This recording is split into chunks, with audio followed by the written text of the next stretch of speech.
My dear student, आज हम लेकर आ रहे हैं टीचिंग के लिए TGT PGT UGC net JRF के लिए भूगोल की बेहतरीन प्रैक्टिस सेट। अब हम शुरू करते हैं क्वेश्चन नंबर 1। प्राप्ति अवस्था के आधार पर निम्न में से कौन सी स्थलाकृति अन्य से भिन्न है। प्राप्ति अवस्था के आधार पर अन्य से भिन्न पूछ रहा है, तो अन्य से भिन्न हमारा परपोषित शंकु होगा। डाइक, लैकोलिथ, सिल, ये तीनों का जमाव धरातल के भीतरी भाग में होता है। और डाइक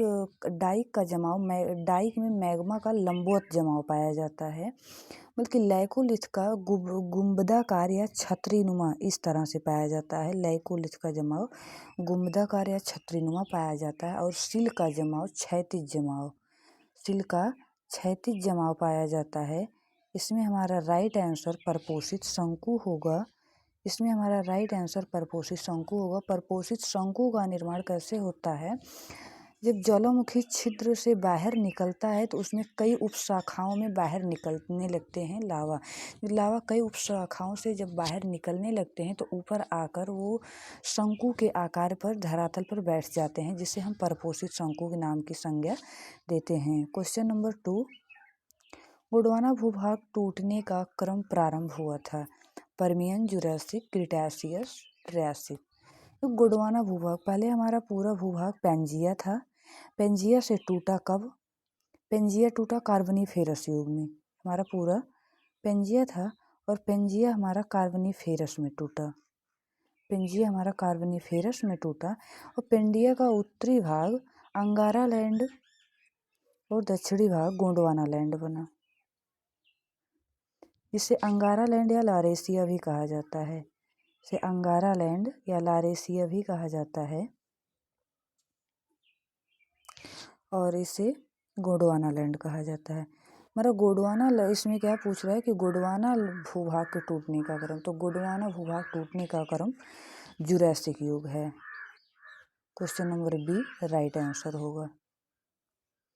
क्वेश्चन नंबर 3 में कह रहा है भारत में भ्रंशन घाटी में बहने वाली नदी है। महानदी, कावेरी, नर्मदा, स्वर्णरेखा।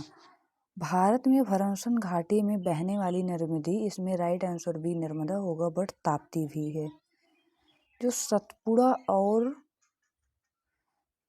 सतपुड़ा और विंध्याचल के मध्य से प्रवाहित होती है। और नर्मदा नदी जो हमारी भ्रंशन घाटी से बह रही है, इसका उद्गम अमरकंटक से होता है। भ्रंशन घाटी से बहती है नर्मदा और ताप्ती दोनों। और ये दोनों नदियाँ अरब सागर में गिरने से पहले एस्चुरी बनाती हैं। बात करेंगे क्वेश्चन नंबर 4 की। भारत के निम्नलिखित शैल समूहों में से कौन सा जीवाश्मों में सर्वाधिक संपन्न है?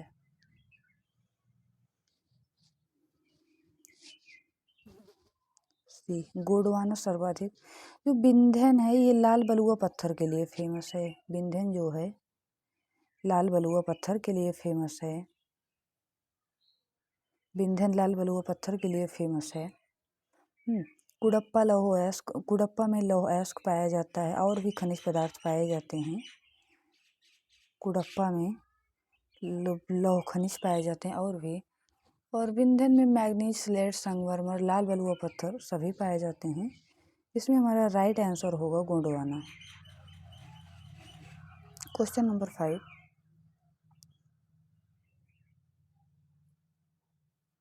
निम्नांकित में से कौन सा सुमेलित नहीं है? सिद्धांत का नाम प्रतिपादक। स्थिर तरंग सिद्धांत हैरिस, संतुलन सिद्धांत न्यूटन, प्रगामी तरंग सिद्धांत मरे, अवतलन सिद्धांत डार्विन।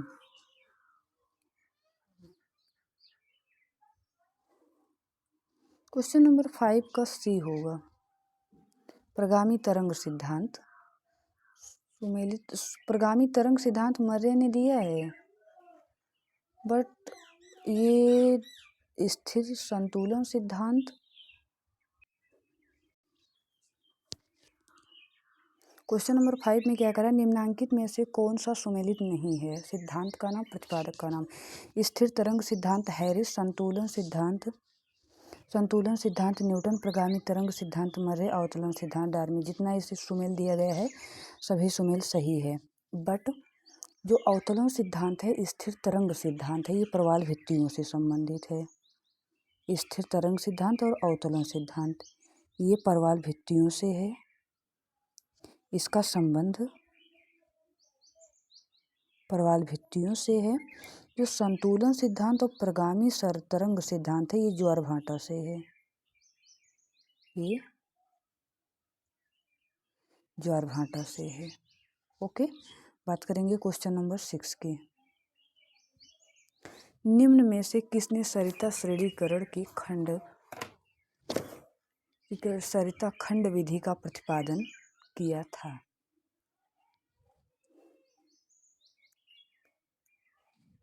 स्ट्रॉलर। हमारा राइट आंसर बी होगा। और जो हार्टन विधि है, इसे हार्टन ने दिया था। क्वेश्चन नंबर सी में हार्टन विधि को हार्टन ने दिया था, सीरियो विधि को सीरियो ने दिया था। बट कह रहा है सरिता खंड विधि का प्रतिपादन हमारे महोदय स्ट्रॉलर ने दिया है। क्वेश्चन नंबर 7, नदी अपहरण की अधिक संभावना होती है। नदी अपहरण की अधिक संभावना तभी होगी जब घाटी की चौड़ाई कम होगी, जल की मात्रा अधिक होगी और किसी जल विभाजक के दोनों ओर ढाल प्रवणता में अधिक अंतर होगा। इसमें हमारा राइट आंसर डी होगा। आधार तल जब ऊंचा होगा तब नदी अपहरण नहीं होता है। आधार तल नीचे होगा तभी भी नदी अपहरण नहीं होगा। किसी जल विभाजक के दोनों ओर ढाल प्रवणता समान रहेगी तब भी नहीं रहेगा, बट किसी जल विभाजक के दोनों ओर ढाल प्रवणता में अधिक अंतर रहेगा तो नदी अपहरण की संभावना होती है। और घाटी की चौड़ाई कम होती है, जल की मात्रा अधिक होती है, तो नदी अपहरण की संभावना अधिक बनी रहती है। बात करेंगे क्वेश्चन नंबर 8, पर्वतों की उत्पत्ति का रेडियोधर्मिता सिद्धांत प्रस्तुत किया था? जॉली महोदय ने।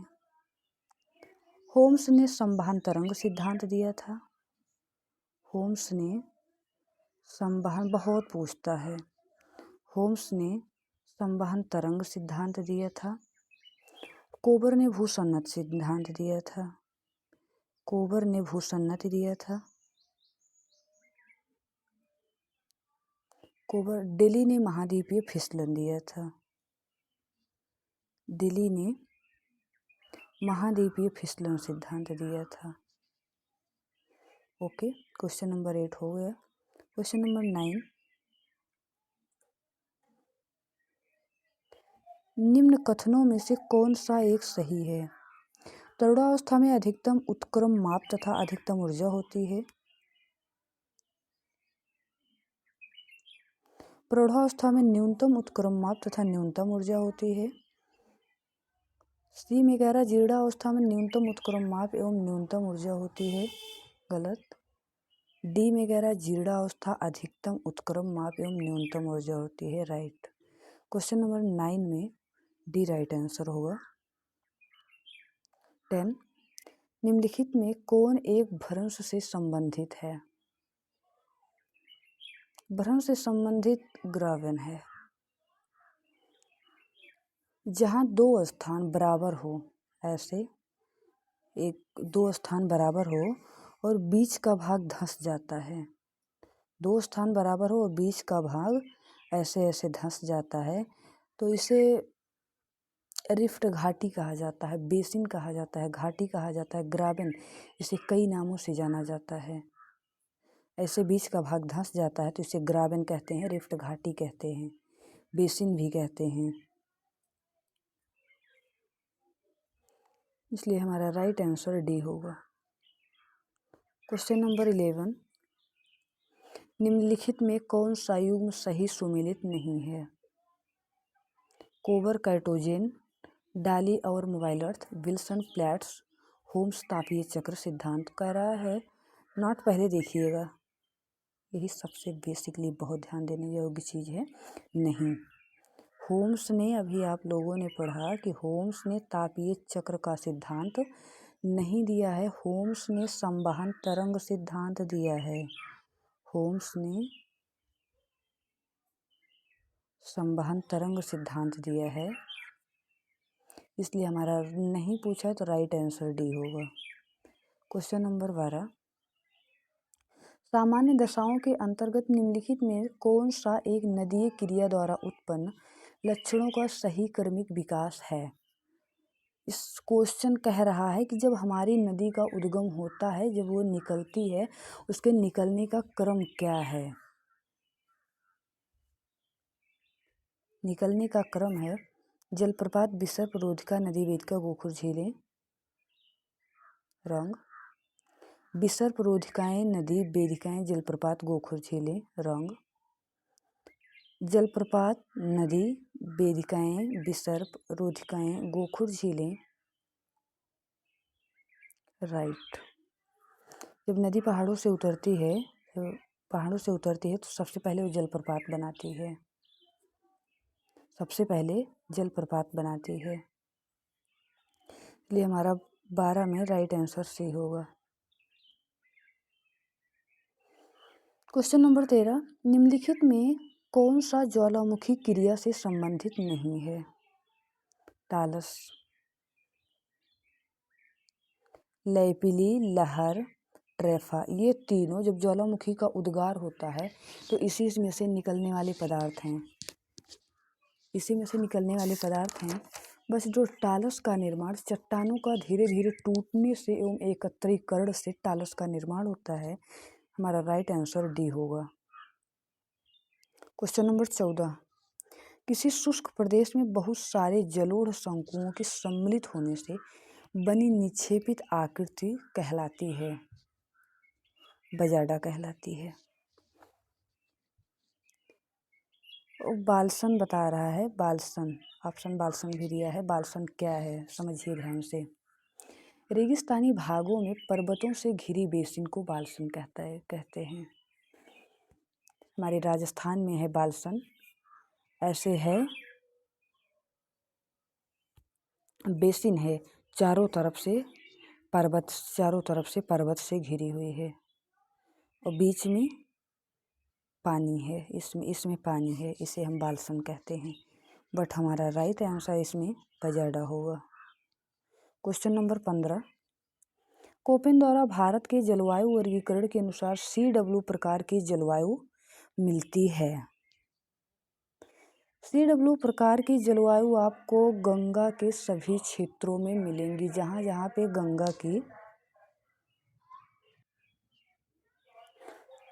गंगा के मैदान रहेंगे, कोपेन के अकॉर्डिंग जलवायु वर्गीकरण में CW प्रकार की जलवायु ही पाई जाती है। कह रहा पूर्वी राजस्थान, पूर्वोत्तर भारत, छत्तीसगढ़। अरे पूर्वी राजस्थान में BWHW पाई जाती है। BWHW पूर्वी राजस्थान में।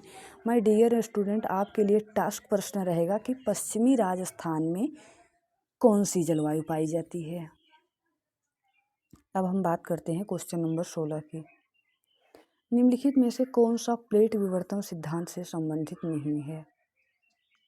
महाद्वीपीय प्रवाह, ध्रुवों का भ्रमण, रूपांतरण भ्रमण, सागर नीतल प्रसरण। महाद्वीपीय प्रवाह होगा, ध्रुवों का भ्रमण नहीं जी होगा आंसर। ध्रुवों का भ्रमण जो है क्वेश्चन में कह रहा प्लेट विवर्तन से संबंधित नहीं है। ध्रुवों का भ्रमण नहीं है प्लेट विवर्तन से। जो सागर नीतल प्रसरण है, इसे हमारे हैरी हैस महोदय ने दिया था। और जो इसमें हमारा राइट आंसर बी होगा। क्वेश्चन नंबर 17, निम्नांकित में से किसने शीतोष्ण कटिबंधीय चक्रवात की उत्पत्ति के सिद्धांत को प्रतिपादित किया था। एबरकाम्बी, फिट्जरॉय, बर्कनी, लैम्फर्ट। फिट्जरॉय महोदय ने भी चक्रवात से संबंधित सिद्धांत दिया था। इन्होंने बताया था कि दो विपरीत वायु दशाओं के मिलने से चक्रवात की उत्पत्ति होती है। और लैम्फर्ट ने भी बताया था कि दो विपरीत स्वभाव वाली हवाओं के मिलने से चक्रवात की उत्पत्ति होती है। बट हमारे बर्कनीज महोदय ने 1914 से 1918 में ध्रुवीय वाताग्र सिद्धांत दिया। ध्रुवीय वाताग्र सिद्धांत दिया, इसीलिए इन्हीं की मान्यता प्राप्त हुई। ध्रुवीय वाताग्र सिद्धांत दिया तभी से जब शीतोष्ण कटिबंधीय चक्रवात की उत्पत्ति के सिद्धांत की बात करता है तो वर्कनीज महोदय को ही मान्यता प्राप्त है, वर्कनीज महोदय को ही माना जाता है, इसलिए हमारा राइट आंसर बी होगा। क्वेश्चन नंबर 18, निम्नांकित भारतीय चट्टान कर्मों के सही कालानुक्रम को नीचे दिए गए कोड से चुनिए। कुडप्पा, गोंडवाना, धारवाड़, विंध्यन। इसको क्रम से रखना है। इसमें हमारा डी राइट आंसर होगा। फर्स्ट हमारा होगा धारवाड़,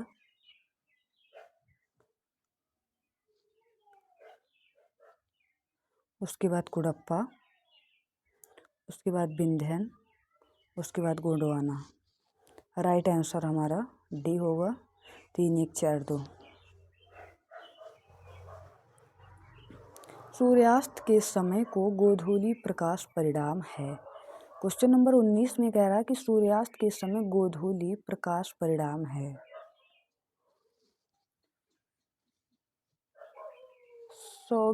विरसित दीवा प्रकाश का, सौरिक प्रकाश के अवशोषण का, सौरिक प्रकाश के प्रकीर्णन का, सौरिक प्रकाश के प्रत्यावर्तन का। राइट आंसर सी होगा। सौरिक प्रकाश के प्रकीर्णन से गोधूली प्रकाश का परिणाम होता है। क्वेश्चन नंबर 20, निम्नलिखित में कौन सी पूर्ववर्ती नदी नहीं है? ब्यास। क्वेश्चन नंबर 20 में ब्यास पूर्ववर्ती नदी नहीं है। जो नदी अपना रास्ता स्वयं बनाती है, किसी भी नदियों के बनाए गए रास्ते का अनुसरण नहीं करती है, वो पूर्ववर्ती नदी है। जैसे सतलज, कोसी, तीस्ता, सिंधु, ब्रह्मपुत्र, ये सभी पूर्ववर्ती नदियां हैं।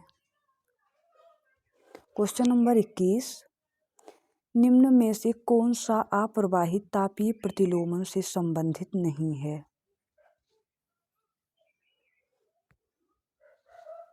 क्वेश्चन नंबर 21 में हमारा डी होगा। कह रहा है कि अप्रवाहित तापीय प्रतिलोमन से संबंधित नहीं है। धरातल के पास शुष्क हवा की स्थिति जो है वो संबंधित नहीं है, नहीं पूछा है। क्वेश्चन नंबर 22, निम्नलिखित में से कौन सी सुस्पष्ट आकृतियों हिमनदीय स्थलाकृति पर पाई जाती है? ड्रमलिन, लटकती घाटी, यारडांग, बालू। हिमनदीय स्थलाकृति पूछा है। हिमनदीय स्थलाकृति में फर्स्ट तो हमारा ड्रमलिन होगा और सेकंड आंसर हमारा लटकती घाटी होगा। इसमें दोनों होगा। ड्रमलिन जो है ये कटे अंडे के समान होता है, ऐसे कटे अंडे के समान होता है। लटकती घाटी भी हिमनदीय स्थलाकृति है। हमारा राइट आंसर होगा का और गा, इसमें दोनों सही होगा।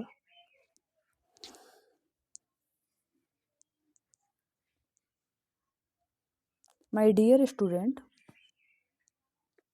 ऐसे वीडियो आपको अच्छी लगे तो आप इसे लाइक, शेयर, सब्सक्राइब ज़रूर करिए। आप कुछ भी सुझाव देना चाहते हैं तो आप इसमें कमेंट करिए। Thank you.